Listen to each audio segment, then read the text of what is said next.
తెలుగు, తమిళ్, కన్నడ భాషల్లో నాకు నచ్చని ఒకే ఒక పదం పుస్తకాలు. దయచేసి పుస్తకాలు క్లోజ్ చేసి హ్యాపీగా కూర్చోండి, రిలాక్స్ అయి కూర్చోండి. Right? One thing I would like to say before going to start my session, నేను ఏదైతే 20 నిమిషాల సెషన్ ఇప్పుడు తీసుకోబోతున్నానో డెఫినెట్గా మీ లైఫ్ చేంజింగ్ సెమినార్గా నేను రాసిస్తాను. ఖచ్చితంగా ఈరోజు ఇంటికి వెళ్ళాక మీ ఇంట్లో వాళ్ళు మిమ్మల్ని క్వశ్చన్ చేయకపోతే I will change my name. ఇంత కాన్ఫిడెంట్గా, ఇంత స్ట్రాంగ్గా ఎందుకు చెప్తానంటే, ఇది దాదాపుగా 2 ఏళ్ల నుంచి ఇంపాక్ట్లో చూపించాలి, ఇంపాక్ట్లో ఈ సెషన్ ఇవ్వాలని చెప్పి అనుకుంటూ ఈరోజు అది ఒంగోలులో నెరవేరుతుందండి. లాస్ట్ టైం ఇంపాక్ట్లో కూడా మిస్ అయ్యాను. నేను బీటెక్ ఫస్ట్ ఇయర్ జాయిన్ అయ్యాక మా అన్నయ్య నాకు ఒక కొటేషన్ చెప్పాడండి, which has transformed my life like this. Maybe I'm not successful, but ఈరోజు ఈ పొజిషన్ కనీసం 0.1%కి వచ్చాను అంటే ఆ ఒక్క కొటేషన్ నా లైఫ్ని చేంజ్ చేసిందండి. డెఫినెట్గా ఆ కొటేషన్ మీ లైఫ్లో అప్లై చేస్తే కూడా డెఫినెట్గా మీ లైఫ్ కూడా ట్రాన్స్ఫార్మ్ అవుతుందండి. మేబీ ఆ కొటేషన్ చాలామంది ఎప్పుడో చెప్పారు, కానీ that was the first time నేను మా అన్నయ్య దగ్గర నుంచి విన్నాను. Would you like to know that quotation? Yes or no? If you don't work on your dreams, you need to work under someone to fulfill their dreams. If you don't work on your dreams, you need to work under someone to fulfill their dreams. నీ కలల కోసం నువ్వు పని చేయకపోతే ఎదుటి వాడి కలలు నెరవేర్చడానికి వాడి కింద పని చేయాల్సి వస్తుందని చెప్పి ఆ రోజు మా అన్నయ్య చెప్పాడండి. That was the first time I heard that. అర్థమైందా కొటేషన్ ఎవరికైనా? ఈరోజు ఫర్ ఎగ్జాంపుల్ బీటెక్ అయిపోయాక నేను ఏమనుకున్నా అంటే, ఈ మోటివేషన్ సెషన్లు ఎవడిస్తాడు, ఇంతసేపు నిలబడి వాళ్ళతో మాట్లాడు, ఇదంతా ఎందుకని చెప్పి నేరుగా వెళ్ళి రిలయన్స్ కంపెనీలో జాయిన్ అయ్యాను. ఇప్పుడు నేను రిలయన్స్ కంపెనీలో పనిచేస్తున్నా అంటే, whether I'm working for my dreams, whether I'm fulfilling Ambani's dream, whether I'm living my life or someone else life, whether you want to live your life or someone else life. If you want to live your life first, ఆ correct platform ఎక్కడంటే ఈరోజు ఇక్కడ impact అని. డెఫినెట్గా మీరు అందరు ఫ్యూచర్లో మీ dream కోసం మీరు పనిచేస్తారు. అందుకే ఈరోజు ఇంపాక్ట్లో ఆదివారం పూట కూడా ఇక్కడ కూర్చున్నారంటే, ఫస్ట్ ఆఫ్ ఆల్ రియల్లీ నేను ఫ్యూచర్ ఇండియన్స్ చూస్తున్నాను ఇక్కడ. థ్యాంక్ యూ సో మచ్ అందరికీ. బిఫోర్ గోయింగ్ టు స్టార్ట్, ఎవరైనా మీ డ్రీమ్ చెప్తారు? నేను ఇప్పుడు డ్రీమ్ గురించే మాట్లాడాను కదా. What is your dream? Anyone? పెద్దగా ఫాస్ట్ చెప్పేసామండి. IAS. Next? Louder. astronaut, great motivation leader. Next? IRTS officer. Very good. Then? Very good. Louder. నువ్వే చెప్పు. Soldier. Very good. ఇంకా? Very good. క్లాస్లో దాదాపుగా ఇంతమంది చెప్పమ్మా. Sorry, my name becomes an auto, అంటే నా సిగ్నేచర్ ఆటోగ్రాఫ్ అయితే నేను సక్సెస్ సాధించినట్టే. దట్ ఈస్ వెరీ గుడ్ తల్లి. క్లాస్లో ఇంతమంది కూర్చున్నప్పుడు నేను మీ డ్రీమ్ ఏంటంటే, అందరూ నేను ఐఏఎస్ అవ్వాలి, లేకుంటే నేను సోల్జర్ అవ్వాలి, లేకుంటే ఆర్మీ ఆఫీసర్ అవ్వాలి, నేను ఇదేదో రాయాలి, ఇంజనీర్ అవ్వాలని చెప్పారు. కానీ ఏ ఒక్కరైనా సార్ నేను కరెక్ట్గా 7 ఏళ్ళలో ఐఏఎస్ కంప్లీట్ చేయాలి, నేను కరెక్ట్గా 6 ఏళ్ళలో ఇంజనీర్ అవ్వాలి, నేను కరెక్ట్గా 8 ఏళ్ళలో ఆర్మీ చీఫ్ని అవ్వాలని చెప్పి టైం బౌండ్ పెట్టుకొని చెప్పారా మీ కళని? చాలామంది ఎందుకు వాళ్ళ కళలు నెరవేర్చుకోలేకపోతున్నారంటే కేవలం కారణం ఇదేనండి. అర్థమవుతుందా? ఫర్ ఎగ్జాంపుల్ నేను ఈరోజు ఏమనుకున్నా అంటే, ఎలా అయినా ఈ రాష్ట్రానికి ముఖ్యమంత్రిని అవ్వాలనుకున్నాను. చచ్చే లోపల కష్టపడితే అవుతానా అవునా? అప్పుడు ఇప్పుడుండే చంద్రబాబు నాయుడు గారికి, కేసీఆర్ గారికి నాకు ఏమైనా తేడా ఉంటుందా? అలా కాకుండా కమింగ్ 1 ఇయర్లో నేను సీఎం అవ్వాలనుకున్నాను.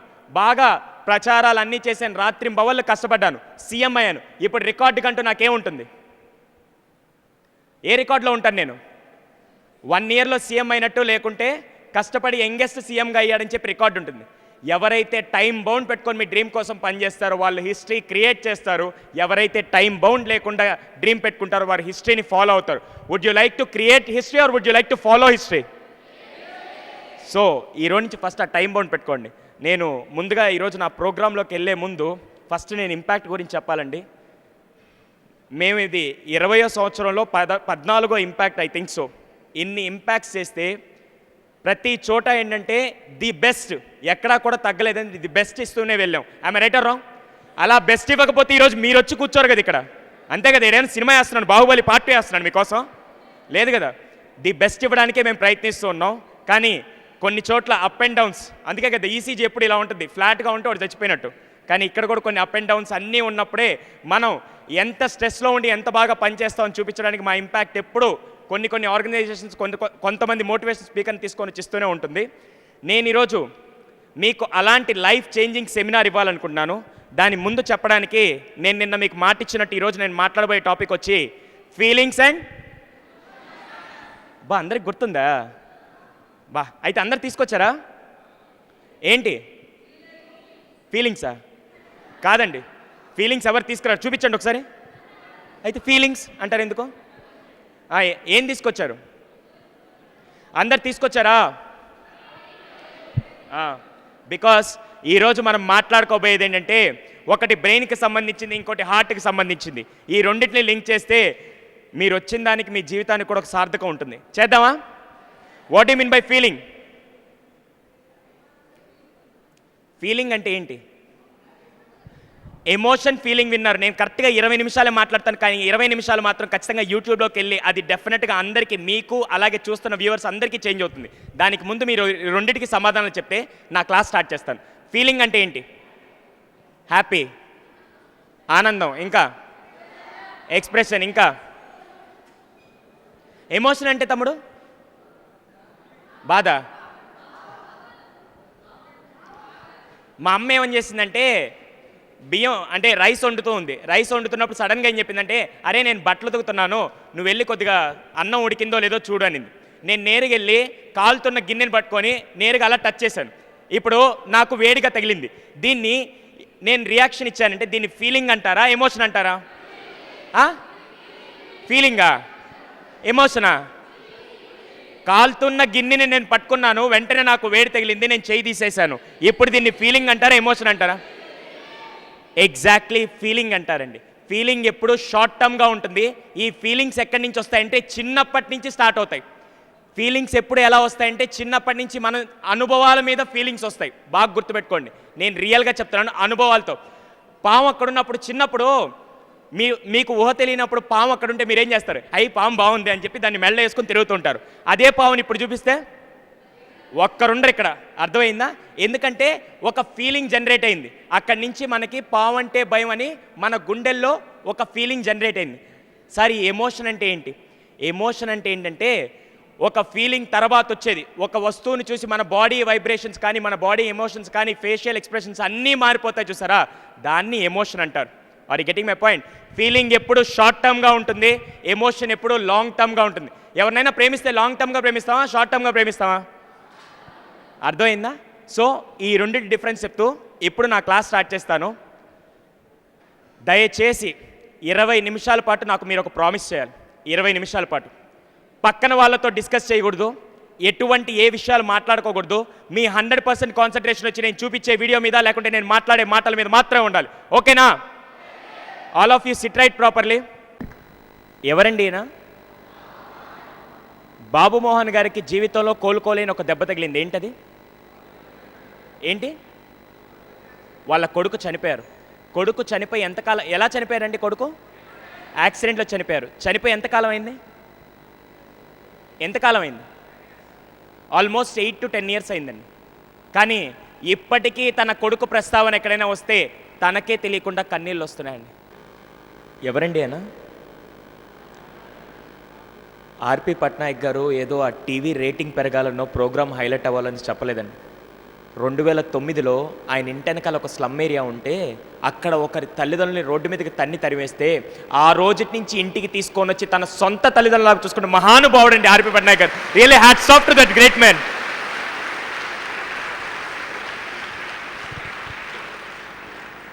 ఎందుకు సార్ మీకు ఓల్డ్ ఏజ్ హోమ్లు అంటే ఎంత కసి అంటే, 2010లో మా తాతగారు మతిస్థిమితం లేకుండా ఇంట్లో నుంచి వెళ్ళిపోతే ఆయన్ని వెతుక్కుంటూ, మాది నెల్లూరు అండి, నెల్లూరు తిరుపతి అన్ని ప్లేసెస్ తిరగడం మొదలుపెట్టాను. ప్రతిరోజు గుళ్ళు అన్నీ తిరుగుతూ ఉంటే చాలామంది అన్నారు, వెళ్ళి ఎక్కడైనా ఓల్డేజ్ హోమ్లో వెతకొచ్చు కదా, ఎవరన్నా డ్రాప్ చేసి ఉంటారంటే ఆ రోడ్ నుంచి ప్రతిరోజు ఒక్కొక్క ఓల్డేజ్ హోమ్కి వెళ్ళేవాడిని. వెళ్ళిన ప్రతిసారి ఏ రోజు రాత్రి ఇంటికి వచ్చి అన్నం తినేవాడిని కాదు, అలాగే ఏడుస్తూ కూర్చునేవాడిని. ఎందుకంటే అక్కడికి వెళ్ళిన ప్రతిసారి అక్కడ ఉండే పెద్దవాళ్ళతో మాట్లాడుతుంటే, ముసలి వాళ్ళతో మాట్లాడుతుంటే అసలైన నరకం ఎలా ఉంటుందో వాళ్ళ కళ్ళ వచ్చే కన్నీరు రూపంలో చూశానండి. ఆ రోజు డిసైడ్ అయ్యాను, ఎలా అయినా వీళ్ళని దాంట్లో నుంచి బయటికి తీసుకురావాలనుకున్నాను. కానీ నాకు ఫైనాన్షియల్ స్టేటస్ లేదండి. అప్పుడు వెళ్ళి ఆ తల్లిదండ్రుల యొక్క పిల్లల ఇంటికి వెళ్ళాను. వెళ్ళి, సార్ ఎందుకు సార్ మీ తల్లిదండ్రులు ఇలా వదిలేస్తారు, హ్యాపీగా తీసుకొని వచ్చి చూడొచ్చు కదా అంటే అప్పుడు వాళ్ళు అన్నారు, అరే నువ్వు ఫస్ట్ పెరిగి పెద్దయి పెళ్లి చేసుకొని పిల్లల్ని కానీ తర్వాత నీ తల్లిదండ్రులను చూసుకొని తర్వాత మాకు వచ్చి చెప్పనేవాళ్ళు. అది రైటా అండి? కానీ అప్పుడు ఏం చేయాలో తెలిసేది కాదు. అప్పుడు డిసైడ్ చేసుకున్నానండి, ఒకవేళ లోపల ఉండే వాళ్ళని బయటికి తీసుకురాలేకపోవచ్చు, కానీ ఇక నుంచి బయట నుంచి ఎవరిని ఓల్డేజ్ హోమ్ లోపలికి పంపించుకున్నా సరిపోతుందని చెప్పి ఆ రోజు డిసైడ్ అయ్యానండి.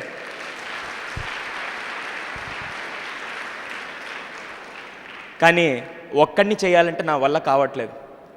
అప్పుడు నాకు ఒక ఐడియా వచ్చిందండి. ఇప్పటికీ దాదాపుగా 200 కాలేజీలు, కార్పొరేట్ కంపెనీలు అన్నీ తిరిగానండి. దాదాపుగా ఒక 50,000 మంది స్టూడెంట్స్తో ఇంటరాక్ట్ అయిన ప్రతిసారి ఈరోజు నేను ఇక్కడికి వచ్చి మాట్లాడుతున్నానంటే నేను మీ గురువునా కాదా అండి? ఐఎమ్ రైటర్ రా? ఇప్పుడు ఒక గురువుగా నేను ఒక గురు దక్షిణ్ణి భిక్షగా అడుగుతాను, ఇస్తారా? నాకు ప్రామిస్ చేస్తారా? రేపటి రోజున భవిష్యత్తులో ఇక్కడ కూర్చున్న ఏ ఒక్కరి విద్యార్థిని తల్లిదండ్రులు ఏ ఓల్డేజ్ హోమ్లో ఉండకూడదు, నాకు ఆ ప్రామిస్ చేస్తారా?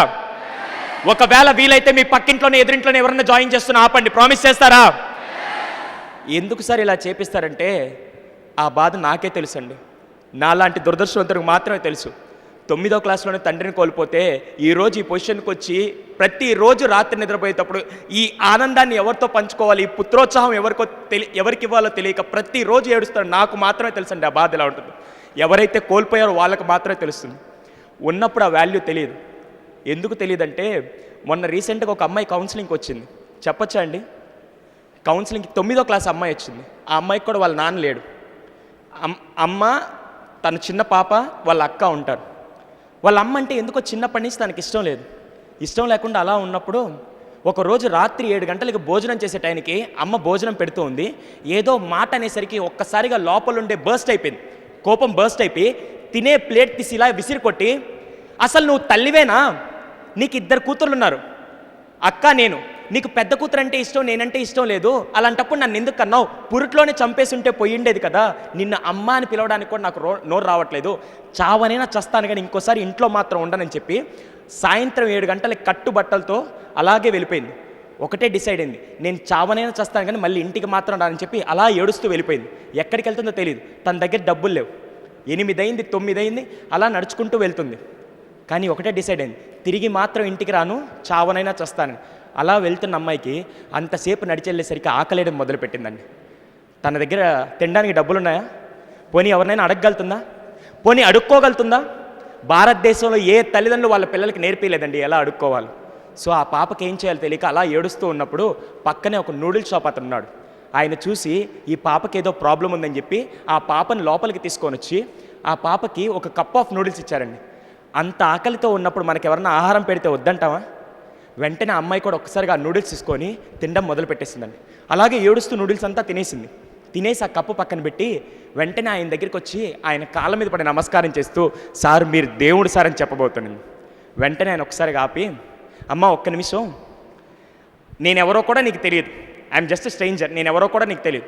After all cup of noodles ఇచ్చానని చెప్పి నన్ను దేవుడు అంటున్నావు కదా, మీ ఇంట్లో ఏం జరిగిందో నాకు తెలియదు. 16 ఏళ్ళగా వాళ్ళ కళల్ని పక్కన పెట్టి నీ ప్రపంచాల కోసం బతుకుతున్న నీ తల్లిదండ్రులు ఒక్క మాట అన్నారని ఈరోజు ఇంట్లో నుంచి వచ్చేసావు, నీకు ఇది న్యాయమేనా అని ఒక్క మాట అడిగాడండి.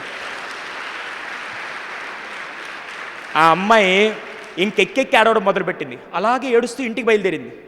ఇంటికి వస్తున్నప్పుడు కూడా ఒకే ఆలోచన, అమ్మ కొడుతుందో అమ్మ తిడుతుందో అని చెప్పి ఆలోచిస్తూ వస్తుంది. అమ్మ తిడుతుందా అండి? అమ్మ కొడుతుందా? 2 గంటల క్రితం కూతురు ఇంట్లో నుంచి వెళ్ళిపోయిందని ఏడుస్తూ గుమ్మంలో ఎదురు చూస్తున్న తల్లికి ఒక్కసారిగా తన కూతురు వచ్చేసరికి ఏం చేస్తుందండి తల్లి? ఏం చేస్తుంది? ఏడుస్తూ హత్తుకొని లోపలికి రమ్మ, ఆకలేస్తుందో, అన్నం తిందో అంటుంది. అలాంటి మాతృమూర్తులు ఎక్కడున్నా అంటే కేవలం భారతదేశంలో ఇక్కడ కూర్చున్న విద్యార్థులకి తల్లిదండ్రులుగా మన ఇంట్లో ఉన్నారండి. I right are wrong? కానీ మనం ఏం చేస్తున్నాం అంటే ఎంత దౌర్భాగ్యమైన స్థితిలో ఉన్నామంటే, నాకు ఒక చిన్న విషయం చెప్పండి, నేను మా తమ్ముళ్ళు అన్నయ్యలాగా అడుగుతున్నాను, లేకుంటే చెల్లెలు అక్కల్లాగా అడుగుతున్నాను, ఎంతమంది మీ సూటిపోటి మాటలతో మీ అమ్మా నాన్నలను ఇబ్బంది పెట్టుంటారు? ఒక్కసారి చెప్పండి. అందరం రైట్, అందరూ అదే పని చేస్తారు. నాకు ఈరోజు ఒక్క పని చేస్తారా? ఎంతమంది మీ చిన్నప్పటి నుంచి ఇప్పుడు దాకా ప్రతిరోజు అమ్మకి ఐ లవ్ యూ కానీ నాన్నకి ఐ లవ్ యూ చెప్పిన వాళ్ళు ఎంతమంది? రోజు చెప్పేవాళ్ళు. నేను రీసెంట్గా ఒక ఇన్సిడెంట్ చూశానండి. ఒక కాలేజ్కి వెళ్ళినప్పుడు ఇలాగే అందరు కూర్చున్నారు, స్టూడెంట్స్ అందరు కూర్చున్నారు. ప్రిన్సిపల్ గారు క్లాస్ అరేంజ్ చేశారు. క్లాస్ అరేంజ్ చేస్తే నేను ఇలా క్లాస్లోకి ఎంటర్ అయ్యాను. నా జీవితంలో నేను ఎప్పుడు తలదించుకోలేదండి, కానీ ఆ రోజు క్లాస్లోకి రాగానే తలదించుకొని బయటికి వెళ్ళిపోయాను. వెంటనే ప్రిన్సిపల్ గారు వచ్చారు. ఏంటి సార్ ఎక్కడికి వెళ్ళిపోతున్నారు, క్లాస్ తీసుకోవాలి కదంటే, నేను వీళ్ళ క్లాస్ చెప్పనండి అన్నాను. ఏమైంది సార్, మీకు డబ్బులు ఇచ్చాం కదా. నేను డబల్ మీకు బ్యాక్ ఇస్తాను, నేను మాత్రం వీళ్ళ క్లాస్ చెప్పను అన్నాడు. ఏమైంది సార్ అన్నాడు. సరే నేను మీకు సమాధానం చెప్పను కానీ విద్యార్థులకు సమాధానం చెప్తాను, క్లాస్లోకి వచ్చానండి. ఎందుకు వెళ్ళిపోయానో తెలుసా? క్లాసు గోడల మీద మనం చదివే కళాశాల కానీ ఇల్లు కానీ దేవాలయం అంటారు, అంతేనా? ఇప్పుడు ఇక్కడ కూర్చున్నా ఇది దేవాలయం కిందే, కొత్త ఇన్ఫర్మేషన్ నేర్చుకున్నాం. ఆ క్లాసు గోడల మీద ఏం రాస్తున్నారో తెలుసా అండి? ఇంటర్మీడియట్ విద్యార్థులు ప్రతి గోడ మీద పవర్ స్టార్ పవన్ కళ్యాణ్, జై బాలయ్య, జనసేన, అల్లు అర్జున్ అని చెప్పి ప్రతి గోడ మీద ప్రతి పేరు రాస్తున్నారండి. నేను ఒక్కటే మాట్లాడాను, తమ్ముళ్ళు బాగా రాశారు, ఎక్సలెంట్, మంచి పేర్లు, డిజైన్లు అన్నీ బాగానే ఉన్నాయి. అన్ని పేర్లు రాసిన మీకు ఎక్కడా మీ నాన్నగారి పేరు రాయాలనిపించలేదని చెప్పి ఒకటే అడిగానండి. మీ నాన్నగారి పేరు ఎక్కడ గోడ మీద రాయాలనిపించలేదని అడిగాను. వెంటనే వాళ్ళు ఆశ్చర్యపోయారు. ఏంటి సార్? ఏం లేదు బాబు, నేను కరెక్ట్గా 15 నిమిషాలు టైం ఇస్తాను, బయటికి వెళ్ళి వచ్చేసరికి ఏ గోడ మీద ఏ హీరో పేరు ఉండకూడదు. మీరు ఏం చేస్తారు నాకు తెలియదు, 15 నిమిషాలు టైం ఇస్తాను, గోడ గీకతారా పెయింట్ వేస్తారా మీ ఇష్టం. 15 నిమిషాల తర్వాత వస్తే ఏ గోడ మీద ఎవరిది ఉండకూడదు. కానీ ఏమి రాసి ఉండాలంటే ప్రతి గోడ మీద పెన్ను పెన్సిల్ తీసుకొని Sudheer son of Sivaramayya, Suresh son of Krishna అని చెప్పి మీ పేరు మీ నాన్న పేరు అన్ని గోడల మీద రాయమని చెప్పాను. వెంటనే నేను వెళ్ళిపోయాను. 15 నిమిషాల తర్వాత తిరిగి వచ్చేసరికి పాప మీ పిల్లలు ఏం చేశారంటే పైన ఎక్కడ హాస్టల్ మీద పెయింట్ డబ్బాలు ఉంటే అవి తీసుకొని వచ్చి మొత్తం వేసేసి పెన్తో రాసి పెట్టారు. లోపలికి రాగానే అడిగారు, మీకు సినిమా హీరోలు అంటే ఇష్టం అనండి. సార్ భలే ఇష్టం సార్, ప్రాణం అన్నారు. వెరీ గుడ్ అమ్మా. సినిమా హీరోల మీద మనం చూపించేదాన్ని ఏమంటారమ్మా? అభిమానం. తల్లిదండ్రుల మీద చూపించేదాన్ని మనం ఏమంటాం? పిల్ల జమీందార్ సినిమాలో ఒక మంచి డైలాగ్ ఉంటుందండి. ఏంటంటే దేవుడు మనుషుల్ని ప్రేమించడానికి వస్తువులను వాడుకునే దానికి సృష్టిస్తే మనం వస్తువుల్ని ప్రేమిస్తూ మనుషుల్ని వాడుకుంటున్నాం అని చెప్పేసి ఆ సినిమాలో ఒక డైలాగ్ ఉంటుంది. అలాగే దేవుడు ఏం చెప్పాడంటే, అరే పిచ్చి జనాలారా, అభిమానాన్ని గుండెల్లో పెట్టుకొని ప్రేమని పంచండి అని నేను చెప్తే మీరు ప్రేమని గుండెల్లో పెట్టుకొని అభిమానాన్ని పంచుతున్నారు, ఫస్ట్ అది మారండ్రా అని చెప్పి దేవుడు చెప్తున్నాడండి. ఈ రోజు నుంచి ఎక్కడో ఉంటే ఇంకొక ఇన్సిడెంట్ చెప్పొచ్చు అండి, నాకు తెలియదు ఈ వీడియో ఎక్కడికి వెళ్తుంది, ఎవరు ఫ్యాన్స్ వచ్చి నన్ను కొడతారు నాకు తెలియదు. కానీ నేను ఎవరి ఫ్యాన్స్ని హర్ట్ చేయట్లేదు. కానీ నేను ఒకే ఒక విషయం చెప్పాలనుకున్నాను. ఒక అన్నయ్యగా ఒకటి చెప్తాను, మీరు ఇంటికి వెళ్ళి ఒకటి చేస్తారా చేయరా? సో ఈరోజు ఇంటికి వెళ్ళి ఒక పని చేయండి. ఏంటంటే మీరు ఇంటికి వెళ్ళినప్పుడు మీ అమ్మో నాన్న ఎవరో ఒకరు ఉంటారు కదండి, మదర్ ఆఫ్ ఫాదర్ ఎవరో ఉంటారు. ఓకే, ఇంటికి వెళ్ళగానే సైలెంట్గా వెళ్ళి ఏం చేయద్దు, ఇంటికి వెళ్ళి బ్యాగ్ అక్కడ పెట్టేసి నేరుగా అమ్మ దగ్గరికి వెళ్ళి, అమ్మ ఉంటే అమ్మ, నాన్న ఉంటే నాన్న, వెంటనే ఏం చెప్తారంటే తెలుగులో చెప్తే వాళ్ళకి ఈజీగా ఉంటుందో ఇంగ్లీష్లో చెప్తే వాళ్ళకి ఈజీగా ఉంటుందో చేయండి, నాకు సంబంధం లేదు. కానీ ఏం చెప్తారంటే అమ్మ దగ్గరికి వెళ్ళి, అమ్మ ఐ లవ్ యూ, నాన్న ఐ లవ్ యూ అని ఒక మాట చెప్పండి. వెంటనే అమ్మ అంటుంది, ఏరా దారిలో బాగానే వచ్చావు, కుక్క ఏమైనా గడిచిందా? నాన్న అంటాడు, ఏరా బిస్కెట్లు వేస్తున్నావు, డబ్బులు ఏమైనా కావాలా, మామూలుగా అడగొచ్చు కదా అంటారు. కానీ ఆ రోజు రాత్రి మాత్రం వాళ్ళిద్దరు అన్నం తినరండి. 18 ఏళ్ల వయసులో ఉండే కొడుకు వచ్చి ఇన్ని రోజులు చెప్పండి నేను ప్రేమిస్తున్నానని చెప్పి కొడుకు వచ్చి చెప్పారని, కూతురు వచ్చి చెప్పారని ఆ రోజు ఆ తల్లిదండ్రులు అన్నం తినరండి. పక్కన 10 మందికి వెళ్ళి చెప్తారండి. అలాంటి అమాయకులు ఎవరంటే మన అమ్మా నాన్నలండి. అర్థమవుతుందా? ఈరోజు ఒక్కరోజు ఇలా చేయండి. చేసిన తర్వాత నాకు వచ్చి చెప్పండి, అన్నయ్య నేను చెప్పంగానే వాళ్ళ కళ్ళల్లో ఆనందం చూశానని చెప్పి నాకు ఫోన్ చేసి చెప్పండి, లాస్ట్లో నెంబర్ ఇస్తాను. ఒక్కసారి చేశారనుకోండి ఎలా ఉంటుందంటే 10 సార్లు మనం దాన్ని నేను ఒక యాక్టివిటీ చేసి చూపిస్తాను. మీ అందరు దాన్ని ఇన్వాల్వ్ అవుతారు యాక్టివిటీలో? Yes or no? So activity మీరు అందరు చేయాలి, అది నేను చేస్తాను. ఈ ఒక్క యాక్టివిటీ చేస్తే ఇంకొక ఎగ్జాంపుల్ ఉంది, చెప్పచ్చా? దయచేసి ఫ్యాన్స్ అందరికీ చెప్తున్నాను, ఇది ఎవరిని హర్ట్ చేయడానికి కాదు, కానీ తెలియజెప్పడానికి చేస్తున్నాను. మా ఇంటి పక్కన దీపావళికి సెలవులకి వెళ్ళాను సార్. సెలవులకి వెళ్ళినప్పుడు ఏం జరిగిందంటే మా ఇంటి బయటే ఒక పోస్ట్ చేశారు. ఎవరిదంటే పేరు కూడా చెప్తాను, నాకేం భయం లేదు. రెబల్ స్టార్ ఎవరు? ప్రభాస్ ఫోటో వేసి ఒక కటౌట్ పెట్టినారు.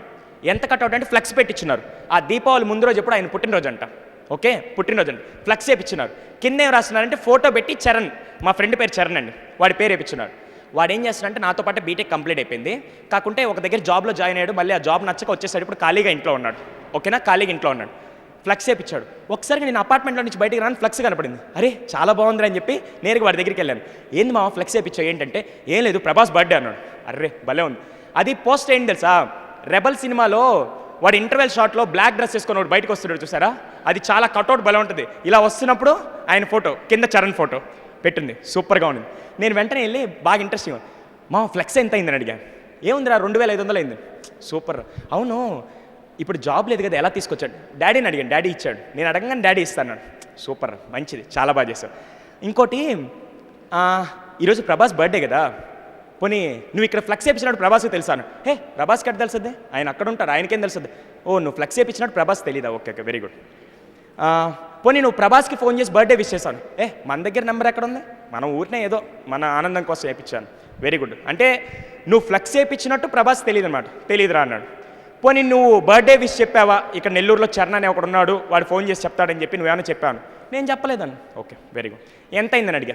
2500 రా, ఫ్లెక్స్ వచ్చి 1500, కట్టిన దానికి 1000 రూపాయలు అన్నాడు. సూపర్.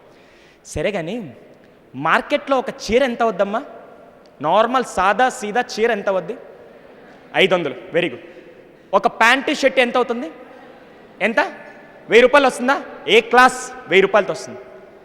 అదే 2500 తీసుకొని నేను వాడికి ఇదే చెప్పాను, అరే ఇంకో 2500 తీసుకో, ఇంకో 2500 తీసుకో, మీ డాడీ ఎంత అడిగినా ఇస్తాడు కదా, గొప్పడు కదా, ఇంకో 2500 తీసుకో, నేరుగా షాప్కి వెళ్ళు, 500 పెట్టి అమ్మకి చీర, నాన్నకి 1000 రూపాయలు పెట్టి బట్టలు తీసుకొని ఇంకో 1000 రూపాయలు మిగలదు కదా, ఆ 1000 రూపాయలు ఆ కవర్ మీదే పెట్టి నేరుగా ఇంటికి వెళ్ళి, అమ్మ ఇద్దో నీకోసం చీర తీసుకొని వచ్చాను, నాన్న ఇద్దో నీకోసం బట్టలు తీసుకొని వచ్చాను, ఇద్దో ఇంకా 1000 రూపాయలు మిగిలిందని ఒక్కసారి మీరు ఇస్తే జీవితాంతం మిమ్మల్ని మర్చిపోతారండి.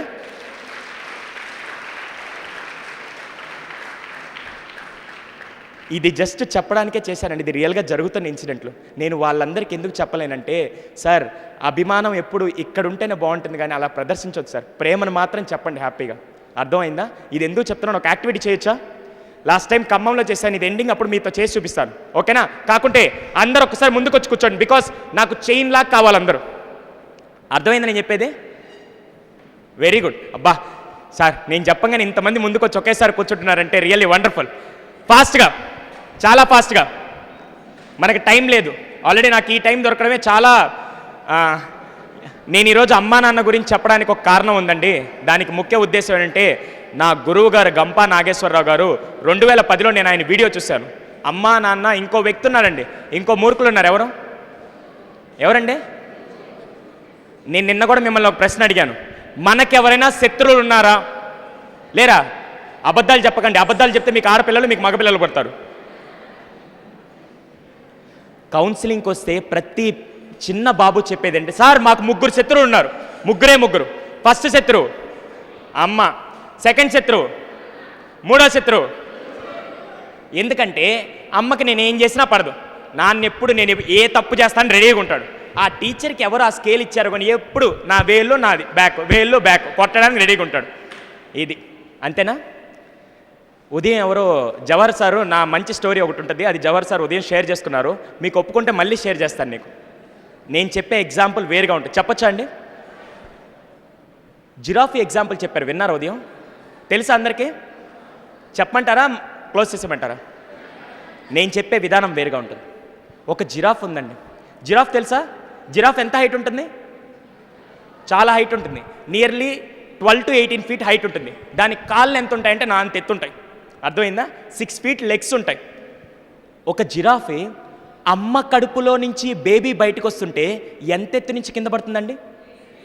ఎంత ఎత్తు నుంచి? 6 to 8 feet హైట్ ఉంటుంది కాళ్ళు. అంత ఎత్తు నుంచి బేబీ కింద పడితే పెయిన్ ఉంటుందా ఉండదా?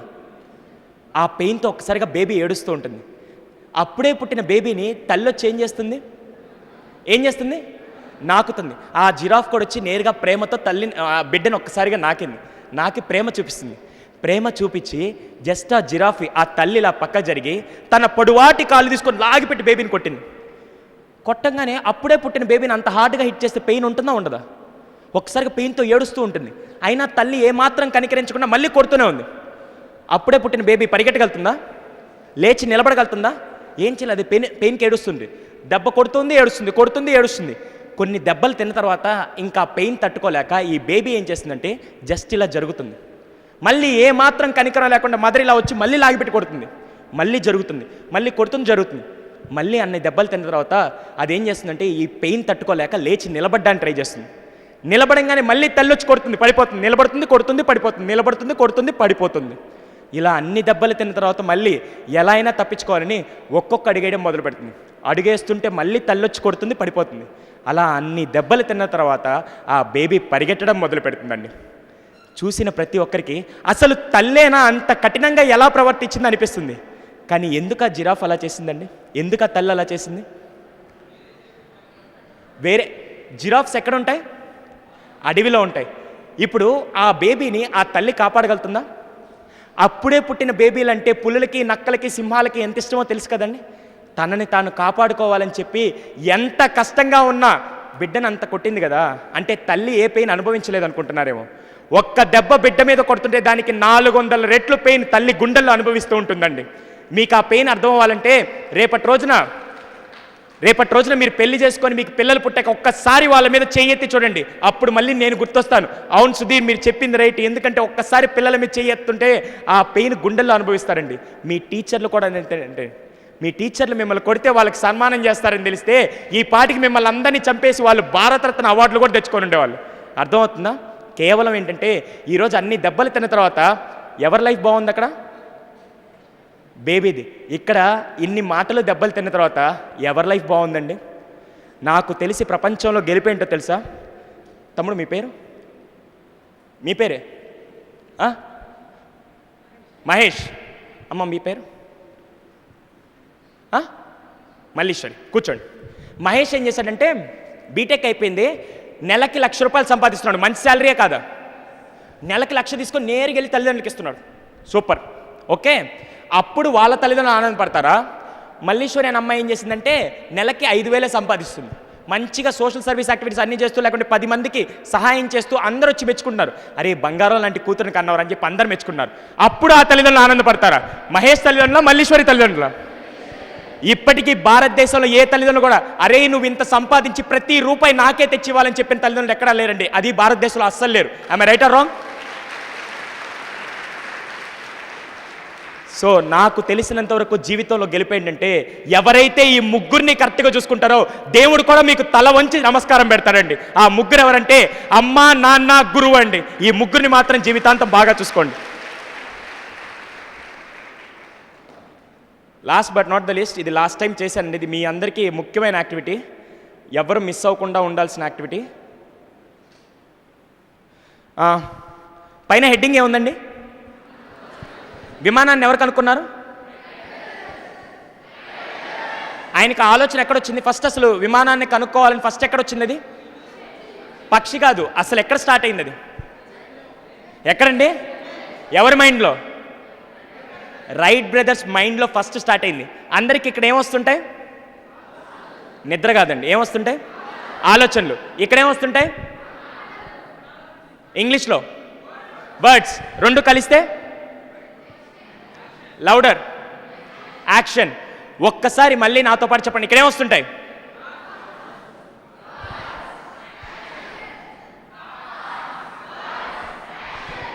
అక్కడ మీకు ఏం కనపడుతున్నాయి? తెలుగా, ఇంగ్లీషా? ఏది మాట్లాడుకుందాం? మన మాతృభాష తెలుగులో మాట్లాడుకుందాం. రెడీయా? ఇందాకటి నుంచి నేను చెప్పే ప్రతి మాట ఈ గొంతులో నుంచి వస్తుందా, గుండె లోతుల్లో నుంచి వస్తుందా? ఇప్పుడు ప్రపంచం మిమ్మల్ని నాయకులు నమ్మాలంటే ఫస్ట్ ఎవరు నమ్మాలి? మిమ్మల్ని మీరు నమ్మాలి. దానికోసం నేను చెప్పే యాక్టివిటీ అండి. ఇప్పుడు నేను ఎందుకు మీ అమ్మా నాన్నకి వెళ్ళి అవి లవి చెప్పమన్నానంటే, ఫర్ ఎగ్జాంపుల్ మీ అమ్మా నాన్న మీరు ప్రేమిస్తున్నారని మీ థాట్లో ఉంది. 10 సార్లు వెళ్ళి మీరు వర్డ్స్లో అమ్మా ఐ లవ్ యూ, అమ్మా ఐ లవ్ యూ, అమ్మా ఐ లవ్ యూ అని చెప్తుంటే 11వ రోజు నుంచి మీ అమ్మని మీరు వదిలేస్తారు ఎప్పుడైనా? మీ నాన్నను వదిలేస్తారా? ఇదేనండి thoughts, words, action. Are you getting my point? So ఇప్పుడు నేను ఇంకో 5 మినిట్స్లో క్లోజ్ చేస్తాను. Is that okay? అందరూ చైన్ లాగా కూర్చోమన్నాను. పుస్తకాలన్నీ పక్కన పెట్టి పక్క వాళ్ళ చేతులు పట్టుకోండి. అందరూ ఫాస్ట్గా.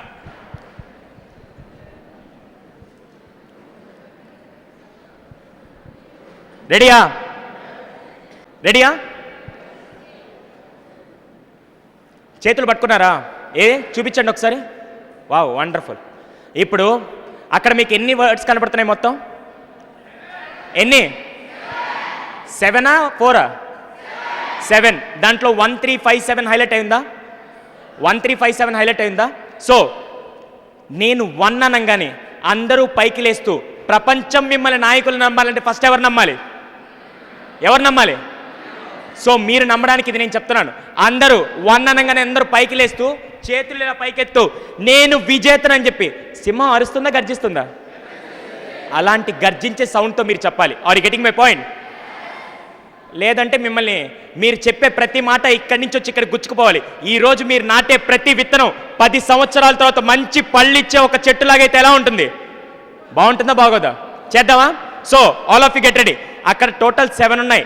1 అన్నప్పుడు అందరూ పైకి లేస్తూ చేతులు. సార్ ఎందుకు సార్ పక్క వాళ్ళ చేతులు పట్టుకోమన్నారు? దానికి లాజిక్ ఉందండి. మీ సెషన్ అయిపోయిన తర్వాత మీకే అర్థమవుతుంది. రెడీయా? ఎనర్జీ ఉందా లేదా? నా వాయిస్ అందరికీ వినపడుతుందా? 60 ఇయర్స్ మొన్నే దాటింది, 61లోకి వచ్చా. నా వాయిస్ ఇలా ఉంటే 14 ఏళ్ళ వయసులో ఉన్న యంగ్స్టర్స్ మీరు అందరు ఎలా ఉండాలి? ఇంకా లేదండి. With a roaring sound. Ready? నేను 1 అన్నప్పుడు అందరూ పైకి లేస్తూ చేతులు ఇలా, 2 అన్నప్పుడు మళ్ళీ కూర్చుంటూ 3, 4, 5, 6, 7 అన్నప్పుడు మాత్రం ఈ రూఫ్ ఎగిరిపోవాలి. రెడీయా? అర్థమవుతుందా? ఏం చదవాలి మీరు? సెకండ్ ఏంటి? So with a roaring sound. Ready? Start. అందరు ఎనర్జీగా కూర్చుంటే చెప్తాను. సింహం వేటకెళ్ళేటప్పుడు ఎలా ఉంటుందో అలా ఉండాలి. అందరి కళ్ళల్లో పవర్, అందరి వారిస్లో బలం అలా ఉండాలి. Okay, ready? Start. 1, 2, 3, 4, 5, 6, last but not least 7. Thank you అండి. Wonderful, really great job.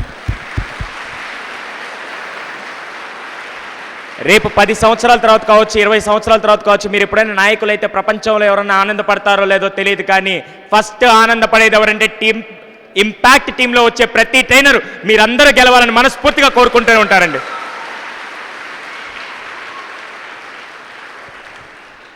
మా ఇంపాక్ట్లో యాక్చువల్గా అన్నీ ఉంటాయండి, అప్ అండ్ డౌన్స్ అన్నీ ఉంటాయి. ముందే చెప్పాను.